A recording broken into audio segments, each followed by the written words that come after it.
一家人有大家去爬玉山，一早因要行倒轉來，在路途當中，其中一個煞無細里跋落去山溝。這個山溝有200公尺深，差不多是66層樓。這個人當場死亡。搜救人員因為在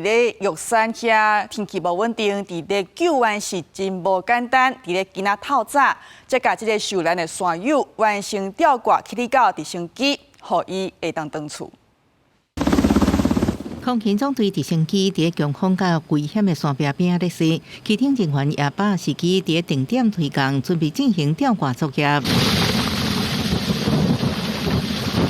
16早起6點多，玉山山區的分布小可山區符合直升機的飛行條件，搜救人員趕緊把握黃金時間，將不幸罹難生出的山友吊掛起來。這意外發生在15，這6人爬山隊伍在完成玉山的登頂了後，回程經過玉山主峰的風口附近，其中一個生出的山友無細緻落落差不多200公尺，深差不多66層樓高的深谷。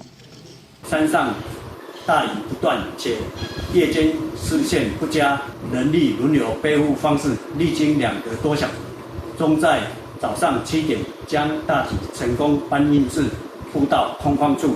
因為當地地形正佳，搜救人員到現場發現15人墜落深度正深，加上受風面影響，關山氣候正歹，讓第一線救援行動面臨真大考驗。資深爬山向導表示，玉山最近中晝過後常常高霧甲陣雨，讓翠石坡甲步棧道更較濕滑，尤其主峰山的風口風險更較懸。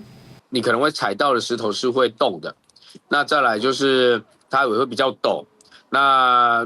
開始會有一些鐵鏈架設，那你就要抓鐵鏈體能的部分。第二個部分是裝備的部分，